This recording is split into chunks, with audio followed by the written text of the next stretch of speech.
It's 6 p.m. on a Friday. You just finished a long, exhausting 40-hour work week. You are physically sitting in your car or on the bus heading home, but your brain is completely fried. You are drained. The idea of going home, standing in the kitchen, and cooking a meal seems about as appealing as climbing Mount Everest. So what do? You pull out your phone and open a delivery app. You order a burger or some Thai food that normally costs $12, but with delivery fees, service fees, and a tip, it comes out to $28. You get home, collapse on the couch, eat your food, and turn on Netflix to numb your brain. You tell yourself, I earned this, I worked hard all week, I deserve a treat. But what if I told you that mathematically, you didn't just spend $28? What if I told you that the delivery food, the gas you burned driving to work, the clothes you had to buy for the office, and the stress that forced you to order that food in the first place are all hidden taxes? Look, if you think you are making $15 or $20 an hour, you are the victim of a massive accounting fraud. You aren't bad at math. The system is just rigged to hide the real numbers. I am going to show you exactly how the modern economy tricks you into working for basically free. But before I show you the brutal math of what your job actually pays you, you need to understand the biggest scam you've been sold since high school. From the moment we get our first jobs,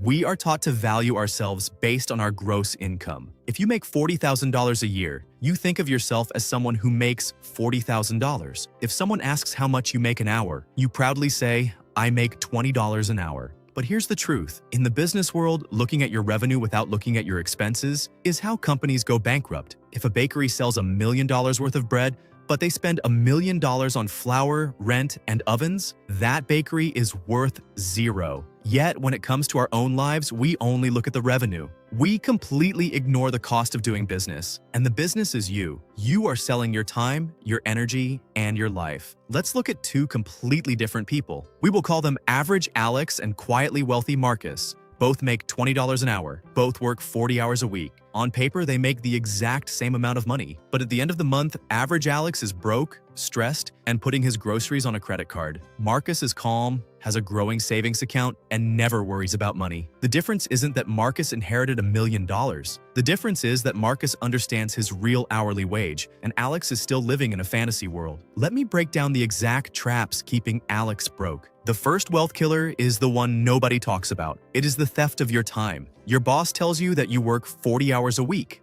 That is a lie. Your paycheck might say 40 hours, but your life says something entirely different. Let's do the math for Average Alex. Alex wakes up at 6:30 a.m. to shower, shave, and get dressed in clothes he only wears for work. That is 45 minutes of unpaid labor for his employer. Then he drives 30 minutes in traffic. That is unpaid labor. He takes an unpaid hour for lunch where he can't go home, can't nap, and can't do anything he actually wants to do. He is held captive by the office. Then he drives 30 minutes home in even worse traffic. When Alex finally walks through his front door, he spends another 45 minutes staring at the wall, complaining about his boss and trying to get his stress levels down. This is shadow work. It is time that belongs to the job, but the job doesn't pay for it. When you add up the grooming, the commuting, the forced lunch breaks, and the decompression time, Alex isn't dedicating 40 hours a week to his job. He is dedicating 50 to 55 hours a week to his employer. Why does this matter? Because your wage is a calculation of money divided by time. If you increase the time you spend servicing the job, your hourly rate plummets. You are giving away 15 hours of your life every single week for absolutely free.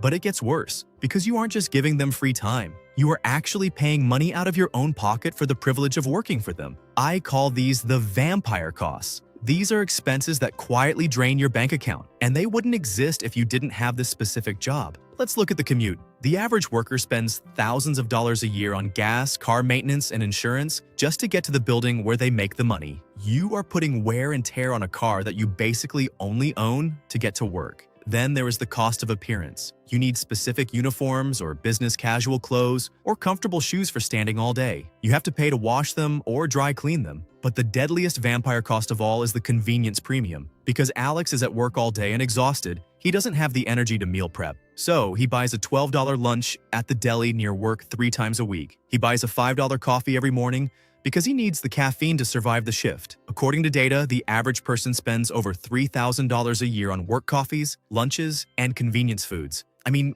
really think about that. You are working your job to earn money, to buy the coffee, to give you the energy, to keep working the job. You are funding your own exploitation. The corporation doesn't pay for your fuel. You do.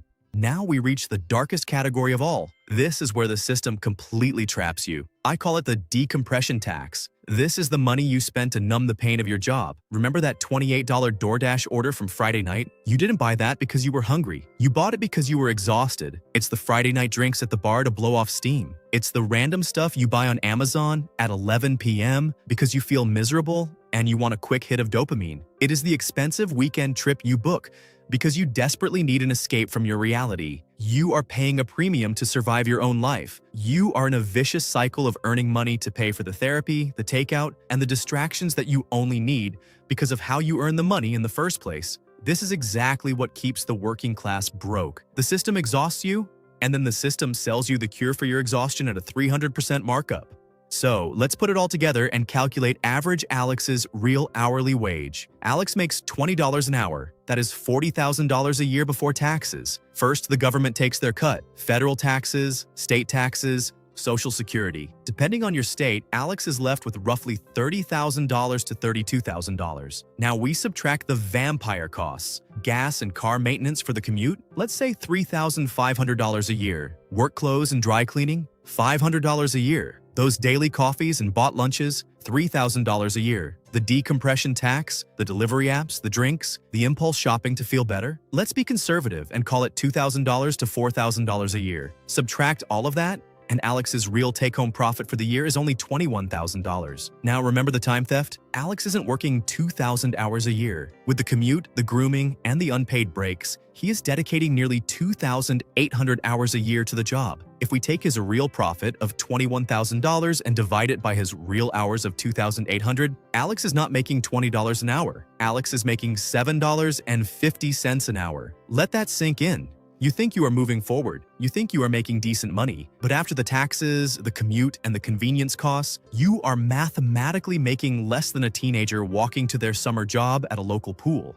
This is the work scam. You have been tricked into a high-stress, low-margin business model where you are the product and you are selling yourself at a loss. I know this sounds depressing. You might be thinking right now, great, my job sucks and I'm secretly making $7 an hour. Thanks for ruining my day. But look, the reason I am showing you this brutal math isn't to make you feel hopeless. It is to make you angry, and more importantly, to make you efficient. Because once you see the matrix, you can start hacking it. This is exactly what quietly wealthy Marcus does. Marcus also makes $40,000 a year, but he treats his life like a business. A smart business owner doesn't just focus on revenue, they focus on profit margins. Let's look at Marcus's exact numbers. Because he meal preps and cut out the decompression tax, his vampire costs dropped to just $4,000 a year. And because he negotiated working from home 2 days a week, he reclaimed around 350 to 400 hours of unpaid commute and grooming time. Out of that same $30,000 to $32,000 take-home pay, Marcus keeps $28,000 in pure profit. Divide that by his 2,400 real hours worked, and Marcus is making $11.66 an hour. He has the exact same job and the exact same salary as Alex, but his real hourly wage is 55% higher. That is the power of margins. Here is your exact, actionable step-by-step plan to fix your real hourly wage today. Step 1. Cut the vampire costs ruthlessly. Marcus knows that buying a $12 lunch doesn't cost him half an hour of work. Because his real wage is $7.50, that $12 sandwich actually costs him nearly 2 hours of his life. When you look at prices through your real hourly wage, everything changes. Marcus meal preps on Sundays. It costs him $3 a meal. He just gave himself a massive raise without his boss paying him a dime more. Step 2. Reclaim your shadow hours. Can you negotiate working from home just 1 or 2 days a week? Working from home just 2 days a week saves the average person around $200 a month in gas, food, and clothes. That's a $2,400 raise your boss never gave you. If you have to commute, stop listening to music and start listening to audiobooks or podcasts about financial literacy. Turn unpaid commute time into a university that upgrades your skills. Step 3. Kill the decompression tax. Move DoorDash and Uber Eats off your home screen so they take a few extra taps to open. That small amount of friction is enough to break the impulse. Studies show that adding just a few seconds of resistance to a habit reduces it by up to 40%.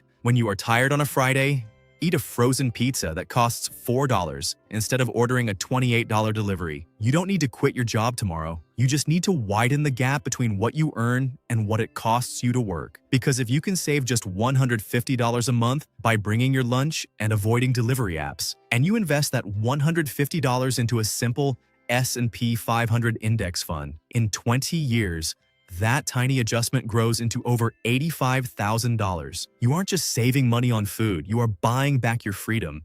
The financial system relies on you being too exhausted to do this math. They rely on you being a passive consumer of your own life. They want you to think, I make $20 an hour, I can afford this. So you keep swiping your card, keeping yourself trapped in the cycle of needing the job to pay for the things you bought to tolerate the job. But you don't have to play their game anymore. You are not a conduit for corporate profits. You are the CEO of your life, and it is time to start running it like a profitable business. Now you know how to plug the invisible leaks in your paycheck and stop working for free? But none of this matters if you don't know what to do with that extra money once you save it. You need to understand how even a tiny amount of money, like $50 or $100 a month, can mathematically guarantee your wealth if you put it in the right place. Click the video on the screen right now to learn the exact system of how to invest your first $100 and why starting small is the biggest secret the wealthy use to build their fortunes. I'll see you there.